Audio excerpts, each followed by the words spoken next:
Good morning students. मैंने आपको आपके प्रीवियस वीडियो में बताया था कि संज्ञा किसे कहा जाता है, ठीक है, और संज्ञा के कितने भेद होते हैं। व्यक्तिवाचक संज्ञा क्या होता है, जातिवाचक संज्ञा क्या होता है और भाववाचक संज्ञा क्या होता है। एक बार मैं फिर आपको बताती हूँ व्यक्तिवाचक संज्ञा जातिवाचक संज्ञा में डिफरेंस क्या है। ठीक है, आप लोग ध्यान से देखेंगे और सुनेंगे।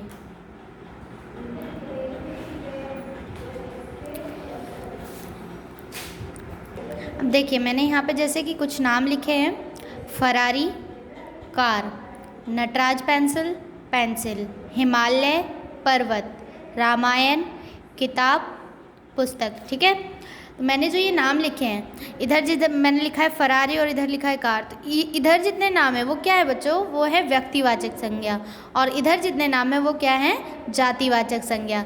क्योंकि देखिए, कार से क्या पता चल रहा है, कार से जितने भी कार हैं सबका बोध हो रहा है, सबका ज्ञान हो रहा है, सबका ध्यान आ जा रहा है कि हाँ कार ये भी होते हैं। उससे हमें क्या, सबका ध्यान आ जा रहा है कि फरारी कार होती है, उसके बाद जैगुआर कार होती है, मर्सिडीज़ होती है, सबका नाम याद आ जाता है। लेकिन अगर हम प्रॉपर बोले कि फरारी कार, तो क्या हो जाएगा कि फरारी क्या हो जाएगा, व्यक्तिवाचक संज्ञा। इसकी अपनी एक विशेषता है, ठीक है, इसलिए ये व्यक्तिवाचक संज्ञा। अब पेंसिल जब हम बोलते हैं तो पेंसिल सारे कंपनियों के पेंसिल के पेंसिल का ध्यान आ जाता है हमें, ठीक है, ज्ञात हो जाता है हमारे मन में, पूरी उसकी जाति, पेंसिल की पूरी जाति का हमें वो एक साथ ध्यान आ जाता है। ठीक है, अगर हम बोलते हैं नटराज पेंसिल तो सिर्फ और सिर्फ हमें नटराज पेंसिल का ही ज्ञान होता है, ध्यान देते हैं हम उस पर, नटराज पेंसिल पे। तो ये क्या हो गया, व्यक्तिवाचक संज्ञा। पर्वत हो गया, वैसे ही हिमालय पर्वत हो गया। ठीक है, अगर पर्वत बोले तो हमें जितने भी पर्वत है देश में उसका सबका ज्ञान हो जाता है, लेकिन अगर हम सिर्फ हिमालय बोले तो सिर्फ हम हिमालय पर्वत की ओर अपना ध्यान देते हैं। रामायण, किताब और पुस्तक, किताब और पुस्तक से हम दुनिया में जितनी भी किताब और पुस्तक है सबका उससे किताब से सब जाति का बोध हो जाता है। लेकिन अगर हम सिर्फ बोलें रामायण, तो रामायण से सिर्फ और सिर्फ हमारा ध्यान कहाँ केंद्रित होता है, रामायण पुस्तक पे ही केंद्रित होता है। ठीक है, अब हम नेक्स्ट टॉपिक देखेंगे अपना। अब हमारा नेक्स्ट टॉपिक है भाववाचक संज्ञा। भाववाचक संज्ञा किसे कहा जाता है, वे संज्ञा सब जिसमें पदार्थ हो या वस्तु, पदार्थ मतलब हो गया दूध हो गया, पानी हो गया, जूस हो गया, कोई भी लिक्विड चीज़ें हो गई, ठीक है। उसके बाद वस्तु और पदार्थ में ये भी आ जाएंगे धातु, ठीक है, आदि।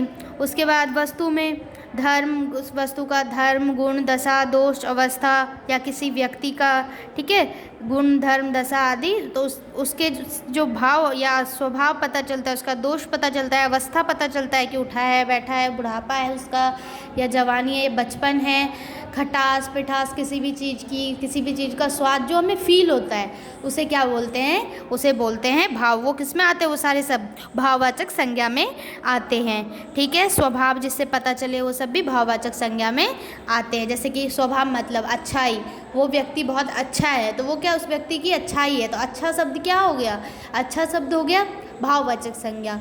वह व्यक्ति बहुत बुरा है, बुरा शब्द क्या हो गया इसमें, भाववाचक संज्ञा। ठीक है, क्योंकि वो हमें फील हो रहा है कि वो अच्छा है या बुरा है, उसका स्वभाव पता चल रहा है हमें। ठीक है, अब हम देखते हैं भाववाचक संज्ञा की रचना किस किस से की जाती है। आप लोग 5th में भी पढ़े, एक बार मैं फिर बता रही हूँ आप लोगों को कि भाववाचक संज्ञाओं की रचना किस किस से की जाती है। आप लोग ध्यान से देखेंगे। देखिए बच्चों, सबसे पहले कि भाववाचक संज्ञाओं की रचना कैसे की जाती है, तो जातिवाचक संज्ञा से की जाती है, उसके बाद क्रिया से की जाती है, क्रिया शब्दों से, विशेषण शब्दों से किया जाता है, और सर्वनाम शब्दों से भाववाचक संज्ञा बनाया जाता है। जैसे कि अब यहाँ पे कुछ जातिवाचक संज्ञा है, जैसे गुरु, गुरु क्या है, जातिवाचक संज्ञा। गुरु तो एक नहीं है, गुरु से क्या है, गुरु के पूरे गण का बोध हो रहा है हमें। ठीक है, तो गुरु, तो गुरु से भाववाचक संज्ञा क्या बना है, गुरुत्व। ठीक है, उसके बाद लड़का, लड़का क्या है, जातिवाचक संज्ञा है ना। तो लड़का से, क्योंकि लड़का जातिवाचक संज्ञा क्यों है, क्योंकि जैसे अब लड़का, लड़का से सबका बोध रहा है। अगर इसकी जगह पे किसी का नाम होता, जैसे कि रोहन, रोहित, राहुल, ये सब अगर किसी का नाम होता तो वो किस में आ जाता, व्यक्तिवाचक संज्ञा में। लेकिन यहाँ पे सिर्फ क्या बोला है, लड़का, तो लड़का क्या है, जातिवाचक संज्ञा है, जिससे उसकी पूरी जाति, लड़का जाति का बोध हो रहा है।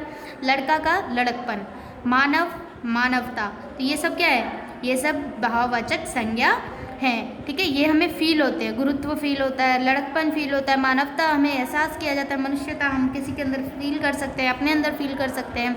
बचपन ये किसी की क्या है, अवस्था है, ठीक है। तो ये भाववाचक संज्ञा शब्द है। जैसे दानव, दानवता, विद्वान, विद्वता, इंसान, इंसानियत, पंडित, पांडित्य, भाई, भातृत्व, माता, मातृत्व, ठीक है। अब नेक्स्ट देखते हैं हम सर्वनाम शब्दों से। यहाँ पे है सर्वनाम शब्द से। सर्वनाम शब्द आप लोगों को पता ही होगा, जैसे कि जो संज्ञा शब्दों के स्थान पर प्रयोग किए जाते हैं जो शब्द, उसे क्या कहते हैं, सर्वनाम कहते हैं। जैसे कि रोहन स्कूल जा रहा है, तो रोहन की जगह पे क्या लिख सकते हैं, वह स्कूल जा रहा है ना। तो वह शब्द क्या हो गया, इसमें सर्वनाम हो गया। सर्वनाम अपना क्या होता है, सर्वनाम। मम क्या होता है, सर्वनाम।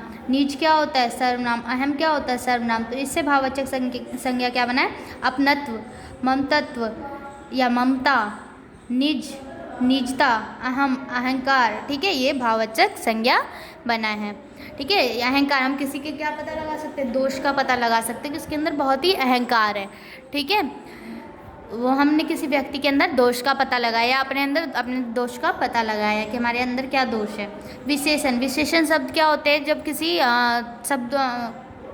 शब्द की विशेषता या किसी चीज़ की विशेषता बताई जाए।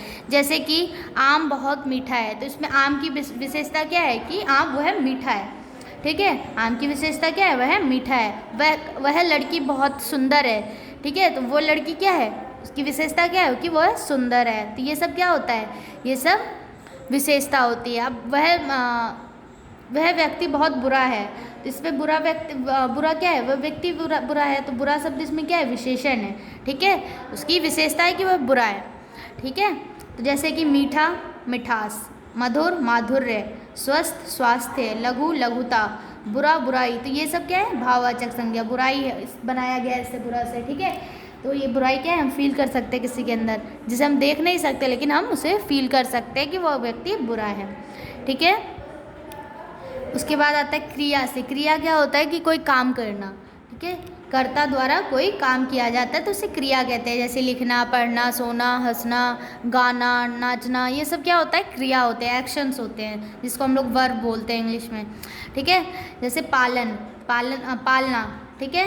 उसके बाद पालना यानी कि किसी बच्चे को पालना, ठीक है, किसी एनिमल को पालना, तो उसका क्या होगा, पालन। भाववाचक संज्ञा क्या होगा बच्चों, पालन होगा, ठीक है। जैसे कि लिखना, लेखन, हंसना, हंसाई या हंसी, ये भाववाचक संज्ञा। गिरना, गिरावट, थकना, थकावट, ठीक है। तो ये आप लोग पढ़ेंगे ध्यान से, इसके जो भी वर्ड रह रहे हैं, कुछ वर्ड मैंने पढ़ा दिया, कुछ वर्ड आप लोग खुद पढ़ेंगे और ये ध्यान रखेंगे कि भाववाचक संज्ञा जातिवाचक संज्ञा से कितने टाइप से संज्ञा को भाववाचक संज्ञा में बदला जाता है, ठीक है। तो एक तो सर्वनाम से, विशेषण से, क्रिया से और जातिवाचक संज्ञा से भाववाचक संज्ञा बनाया जाता है, ठीक है। अब नेक्स्ट देखते हैं हम अपना भाववाचक संज्ञा की पहचान हम कैसे कर सकते हैं, ठीक है। देखिए, जैसे जिन शब्दों के अंत में आ, ई, त्व, ता, पन, हट और वट आदि लगे हों उन्हें भाववाचक संज्ञा कहते हैं, ठीक है। अब जिन शब्दों के अंत में, ये देखिए, त्व, थ्य, ठीक है, बड़ी, आ, ये सब आए, वट आए, हट आए, आदि आए, तो वो अंत में, ठीक है, तो उसे क्या कहते हैं, भाववाचक संज्ञा कहा जाता है। जैसे आ, बुढ़ापा, आई, आ है इसमें, ठीक है, प के साथ क्या जुड़ा है, आ की मात्रा जुड़ा है ना, तो इसलिए क्या है, ये भाववाचक संज्ञा है। घृणा, ठीक है, इसमें ई, उसके बाद ये कुछ शब्द है, बुढ़ापा और घृणा, ये क्या है, भाववाचक संज्ञा। घृण होता तो ये क्या हो जाता, ये विशेषण हो जाता, ठीक है।